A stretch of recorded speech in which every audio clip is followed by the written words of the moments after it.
الرحمن الرحیم۔ قرآن مجید میں اللہ تعالیٰ نے پڑوس میں رہنے والے، ساتھ سفر کرنے والے، اپنے علاقے میں رہنے والے، ان تمام لوگوں کے ساتھ حسن سلوک کا حکم دیا ہے۔ فرمایا وَاعْبُدُوا اللَّهَ وَلَا تُشْرِكُوا بِهِ شَيْئًا وَبِالْوَالِدَيْنِ إِحْسَانًا وَبِذِي الْقُرْبَى وَالْيَتَامَى وَالْمَسَاكِينِ وَالْجَارِ ذِي الْقُرْبَى وَالْجَارِ الْجُنُبِ وَالصَّاحِبِ بِالْجَنبِ۔ احسان کا حکم دیا، تین قسم کے پڑوسیوں کا ذکر کیا ہے۔ الجاری ذی القربہ، وہ پڑوسی جو آپ کے گھر کے قریب رہتا ہے۔ والجاری الجنب، وہ پڑوسی جو آپ کے گھر سے دور ہے۔ پڑوسی اس لیے ہے کہ آپ کے علاقے کا آدمی ہے۔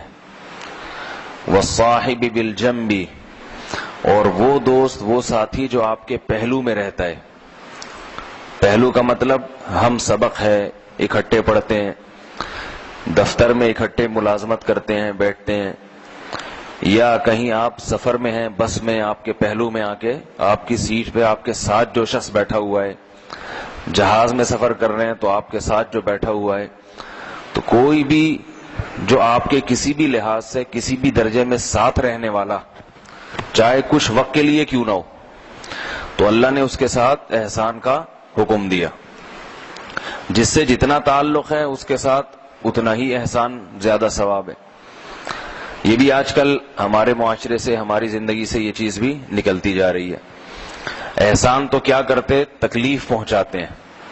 کھانے میں کوئی ساتھی اکٹھا بیٹھا ہو تو احسان کا تقاضا ہے وہ والصاحب بالجنب میں داخل ہے۔ جو آپ کے ساتھ کھانا کھا رہا ہے نا، وہ چونکہ پہلو میں بیٹھ کے کھا رہا ہے آپ کے، تو اس کے ساتھ حسن سلوک کا تقاضا کیا ہے کہ اچھا وہ کھا لے، تھوڑا سا مجاہدے والا میں کھا لوں۔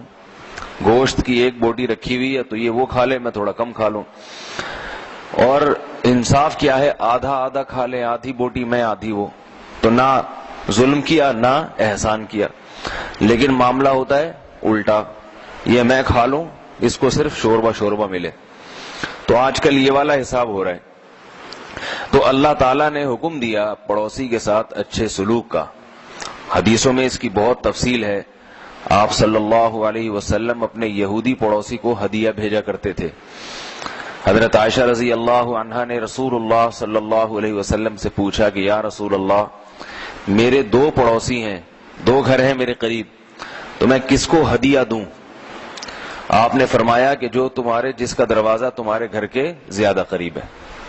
اب آپ اندازہ لگائیں کہ ایسی تعلیم تھی کہ حضرت عائشہ، امی عائشہ کے گھر، جن کے گھر میں ویسے ہی کچھ نہیں، گھر میں چولہا ہی نہیں جلتا تھا، 40 دن کے فاقے، لیکن چونکہ آپ صلی اللہ علیہ وسلم نے حسن سلوک کا حکم دیا تو انہوں نے بھی اس سے فاقوں سے کچھ نہ کچھ بچا کے پڑوسی کو تحفہ، گفٹ کے لیے کچھ نہ کچھ رکھ لیا۔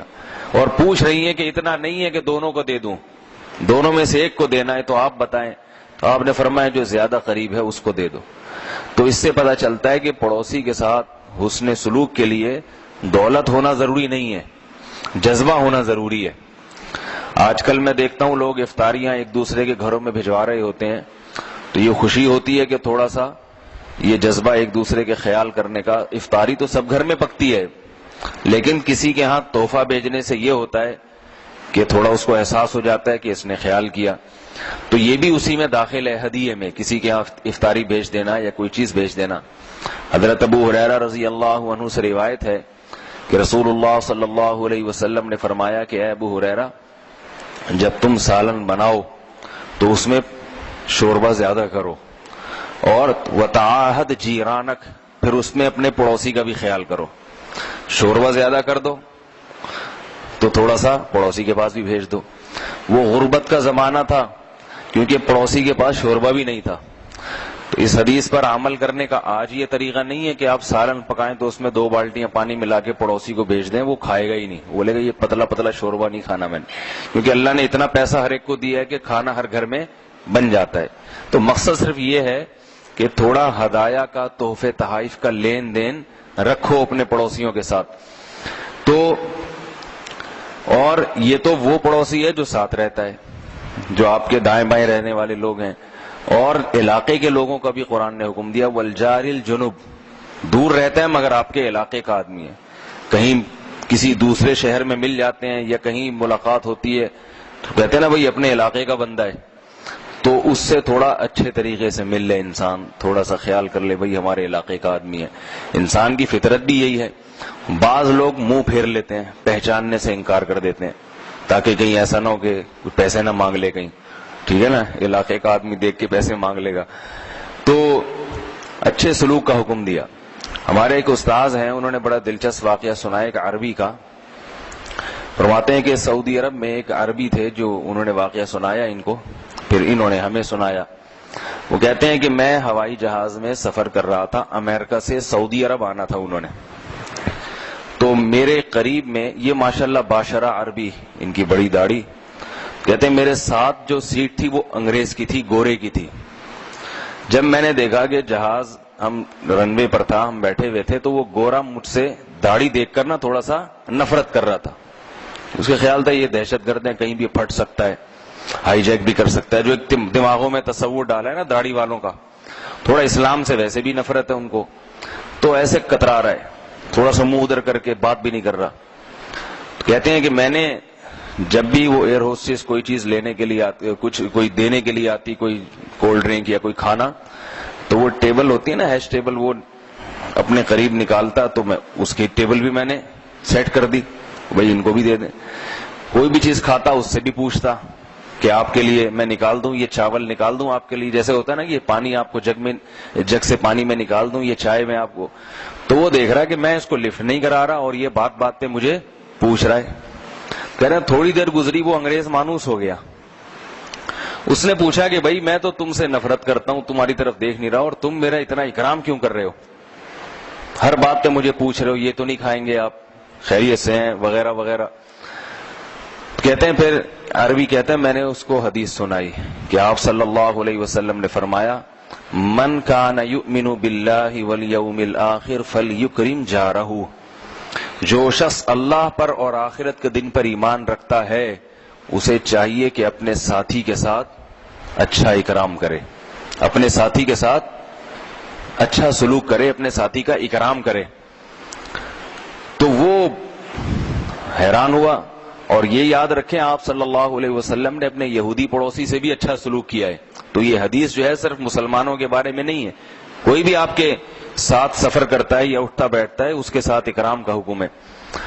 کہتے ہیں وہ انگریز نے پھر مجھ سے پوچھا کہ اور تمہارے نبی نے کن باتوں کا حکم دیا ہے، تو وہ عربی کو تبلیغ کا موقع مل گیا، اس نے بتایا ہمارے نبی نے یہ حکم دیا، یہ حکم دیا، یہ حکم دیا، تو اس کے دل میں اسلام کی نفرت جو تھی وہ آہستہ آہستہ کم ہوتی گئی۔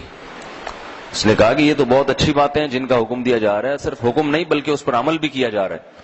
تو کہتے ہیں کہ جب وہ جہاز پرواز کرنے والا تھا اس وقت اس کے دل میں اسلام کی شدید نفرت تھی، اور جہاز نیچے اترنے سے پہلے وہ کلمہ پڑھ کے مسلمان ہو چکا تھا۔ تو یہ صرف ایک حدیث پر عمل کی وجہ سے ہے۔ تو عربوں میں دیکھا ہے ہم نے تھوڑا بہت یہ چیز کہ وہ اکرام کرتے ہیں، کوئی ساتھ ہونا اس کا اکرام کرتے ہیں، کھلاتے ہیں، اس کو پلاتے ہیں۔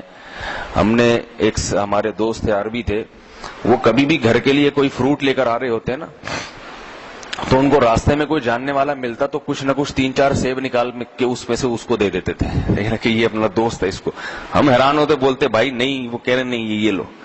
تو خیر اتنا بڑا دل تو مشکل ہی ہے کہ گھر کے لیے سیب لا رہے ہیں تو راستے میں ہی تشکیل کر دیں اس کی، لیکن اتنا تو پتہ چلتا ہے کہ جس کے ساتھ اٹھنا بیٹھنا ہے اس کے ساتھ حسن سلوک کا حکم ہے، اس کا خیال کرنا چاہیے۔ حضرت ابو ہریرہ رضی اللہ عنہ نے ایک دفعہ حدیث سنائی، فرمایا کہ اے لوگوں، میں نے رسول اللہ صلی اللہ علیہ وسلم سے سنا ہے کہ کوئی پڑوسی کسی پڑوسی کو اپنی دیوار میں کیل ٹھوکنے سے منع نہ کرے۔ بعض دفعہ ضرورت ہوتی ہے نا، دیوار مشترک ہے، دو پڑوسیوں کے درمیان دیوار مشترک ہوتی ہے، اب ایک کو ضرورت ہے کیل ٹھوکنے کی، دوسرا خامخواہ میں اس کو تکلیف ہو رہی ہے بلا وجہ، حالانکہ اسے معلوم ہے کہ کل مجھے بھی ضرورت پڑ سکتی ہے۔ تو یہ چھوٹی چھوٹی باتوں میں ایک دوسرے سے تعاون کرو۔ حضرت ابو ہریرہ رضی اللہ عنہ نے یہ کیل ٹھوکنے والی حدیث سنائی۔ تو اچھا ایک بات ذہن میں رکھنا چاہیے کہ حسن سلوک ایک الگ چیز ہے، دوستی رکھنا ایک الگ چیز ہے۔ دوستی رکھنے میں ٹائم برباد ہوتا ہے، سمجھ رہے ہیں نا بات کو؟ دوستیاں خام خواہ کی دوستیاں بڑھا لیں کسی سے، تو اب کوئی بس میں ساتھ بیٹھا ہوا ہے اس سے دوستی کر لی اس سے، تو وہ دوستی کے لیے تو پھر شریعت کا الگ اصول ہے کہ صرف نیک لوگوں سے دوستی رکھی جائے، نیک لوگوں کی صحبت میں بیٹھا جائے. دوستی رکھنے کی الگ اصول ہیں، الگ ضابطے ہیں. دوستی الگ چیز ہے اور حسن سلوک الگ چیز. دوستی تو جو ہے نا، حسن سلوک تو کسی کافر سے، یہودی سے بھی کیا جا سکتا ہے، دوستی نہیں کی جا سکتی کیونکہ اس کے مذہب کا اثر پھر آپ پہ پڑے گا. بے دین لوگوں سے دوستی، پڑوسی بے دین ہیں، حسن سلوک کریں ان کے ساتھ، افطاری بھیج دی ان کے گھر میں، کبھی کبھار پوچھ لیا ان کو، کوئی تحفہ دے دیا. لیکن دوستی رکھنے کا اصول یہ ہے کہ اگر دیندار ہیں تو تعلق رکھیں، دیندار نہیں ہے تو پھر دوستی نہ رکھیں، کیونکہ اس کے برے اثرات آتے ہیں. آج کل ہر گھر میں ٹی وی چل رہا ہے، کیبل چل رہی ہے، پتہ نہیں کیا کیا ٹی وی پہ دکھایا جا رہا ہے. آپ نے دوستیاں بڑھا لیں، آپ کی بیگم بھی وہیں جا کے بیٹھی ہوئی ہے سارا دن، بچے بھی بیٹھے ہوئے ہیں، وہی ماحول، وہی فلمیں دیکھ رہے ہیں، وہی ڈرامے. تو دوستیوں کا یہ نقصان ہوتا ہے. تو اس لیے دوستی تو بہت سوچ بچار کے رکھنی چاہیے، مگر حسن سلوک کا بہت حکم ہے. آخری بات یہ کہ یہ ساتھ سفر کرنے والا اور جو آپ کی تعلیم میں اکٹھا ہو یا دفتروں میں ایک ساتھ رہنے والے، ان کے ساتھ بھی ایسا ہوتا ہے. آج دفتروں میں کسی کی چڑ کوئی بنا کے نا اس کے پیچھے پڑ جاتے ہیں، اس کو چھیڑتے رہتے ہیں بیٹھ، پھر سب ہنستے رہتے ہیں. تو یہ بھی بڑی غلط بات ہے. دفتر میں، آفس میں جتنے کولیگ ہیں سب ایک ساتھ رہتے ہیں تو ایک دوسرے کا نام عزت احترام سے لینا چاہیے. اس کو چھیڑنا، اس کو تنگ کرنا، ایک انٹرٹینمنٹ کے لیے نا ایک کی چھڑ کوئی بنا لیتے ہیں بچوں کی طرح، پھر اس کے پیچھے پڑے رہتے ہیں. ایسے بہت سارے واقعات آتے ہیں سامنے. تو وہ آپ کے ساتھی ہے تو اس کا احترام، اس کو باس کو جا کے اس کی شکایتیں لگانا، یہ بھی ہوتا ہے تاکہ یہ پیچھے چلا جائے، میں آگے نکل جاؤں. تو یہ ساری چیزیں پڑوسیوں کے حقوق کے خلاف ہیں. اللہ تعالیٰ سمجھنے کی، عمل کی توفیق عطا فرمائے. وما علینا الا البلاغ.